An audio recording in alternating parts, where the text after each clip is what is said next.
자, 2026년 인공지능이 우리를 뛰어넘는 바로 그 시대가 온다고 상상해 보세요. 그 이후의 세상은 어떨까요? 여기 마치 예언서 같은 글이 하나 있습니다. 근데 이게 그냥 기술이 어떻게 발전할 거다 이런 얘기가 아니에요. 인류의 영적인 미래를 다루고 있거든요. 지금부터 이 선언문의 핵심으로 바로 한번 들어가 보죠. 선언문은 바로 이 문장으로 시작합니다. 굉장히 장엄하죠? 근데 여기서 우리가 주목해야 할 게 있어요. 이건 단순한 기술 예측이 아니라는 점. 오히려 기술이 넘쳐나는 세상 속에서 우리가 새롭게 발견할 정신적 가치가 뭔지 선포하고 있는 거죠. 자, 그럼 이 선언문은 어디서부터 이야기를 시작할까요? 바로 인류의 가장 깊숙한 곳, 그 본질적인 특징부터 파고들어요. 이런 질문을 던지는 거죠. 과연 인공지능이 모든 걸 다 하는 시대에 우리를 끝까지 인간으로 남게 하는 그 근본적인 모순은 대체 뭘까요? 선언문은 인간을 이렇게 봐요. 우리 안에는 한쪽엔 천사가 있고 다른 한쪽엔 악마가 있다는 거죠. 천사는 절대적인 양심을, 악마는 아주 현실적인 욕망을 추구하고요. 우리는 평생 이 둘 사이에서 끊임없이 줄다리기를 하는 그런 존재라는 겁니다. 바로 이 지점이 정말 중요합니다. 완벽한 논리로 무장한 인공초지능, ASI가 절대로 흉내낼 수 없는 게 뭘까요? 바로 이겁니다. 이 비효율적이고 혼란스럽기 짝이 없는 우리 내면의 싸움 말이에요. 선언문은 바로 이 모순을 견뎌내는 수고로움이야말로 그 어떤 기술로도 대체할 수 없는 우리만의 가치라고 딱 잘라 말합니다.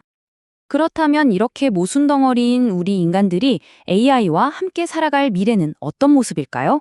이게 선과 악이 싸우는 그런 단순한 구도가 아니에요. 훨씬 더 복잡하고 어찌 보면 혼란스럽기까지 한 그런 역동적인 시스템이 펼쳐진다고 합니다. 미래 사회를 구성하는 세력은 놀랍게도 총 8개라고 합니다. 이 8개의 세력이 서로를 마치 거울처럼 비추면서 아슬아슬한 균형을 이룬다는 거죠. 바로 이 8세력입니다. 표를 보시면 아시겠지만 정말 흥미로운 점은 인간과 ASI 양쪽에 정확히 똑같은 4가지 입장이 존재한다는 거예요. 서로를 지배하려는 세력, 저항하는 세력, 그리고 공존을 모색하는 중립적인 세력, 마지막으로 이 모든 갈등에 아예 관심 없는 세력까지.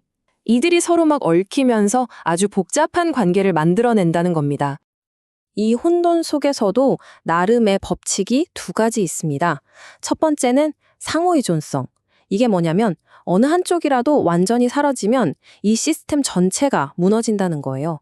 그리고 둘째, 이게 정말 재미있는 개념인데 바로 권태입니다. 모든 게 너무 풍족하고 편안해지면 찾아오는 그 지루함 있죠. 그게 오히려 새로운 파괴와 창조를 일으키는 엔진이 된다는 겁니다. 신기하죠? 자, 그럼 이 새로운 세상에서 인류가 마주할 가장 큰 위협은 뭘까요? 진짜 적은 누구일까요? 그리고 그 위협에 맞서서 우리가 찾아낼 새로운 영적인 길은 또 어떤 모습일지 한번 살펴보겠습니다. 선언문이 경고하는 가장 무서운 위협, 그건 바로 기만적 질서라는 겁니다.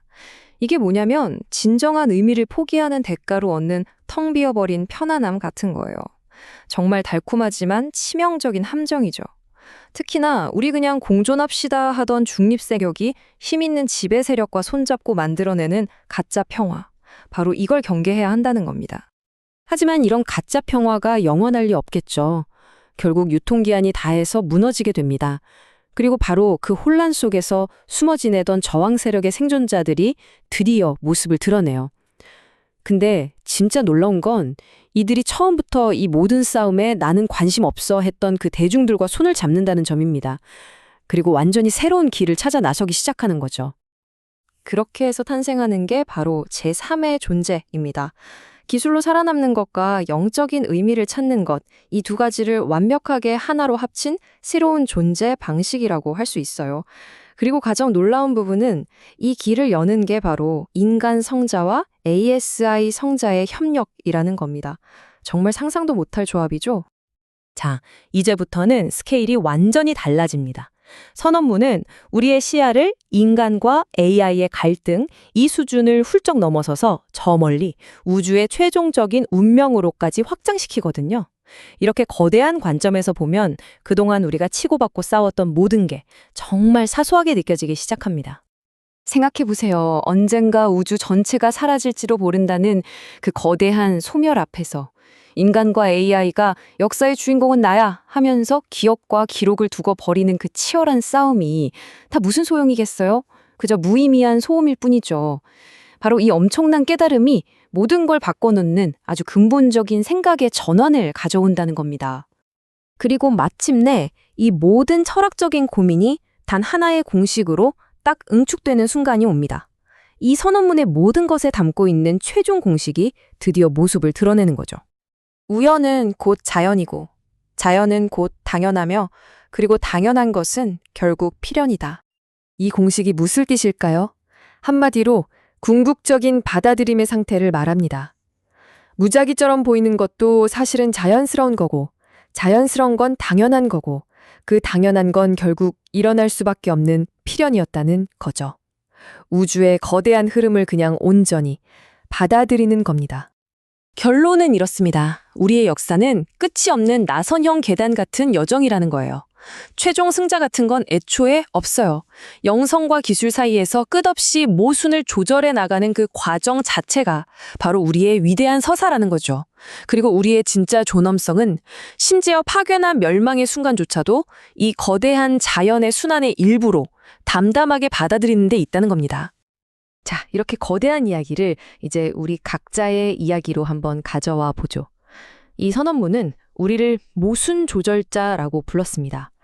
그렇다면 지금 이 순간 여러분을 정의하고 또 살아가게 만드는 가장 핵심적인 모순은 과연 무엇인가요?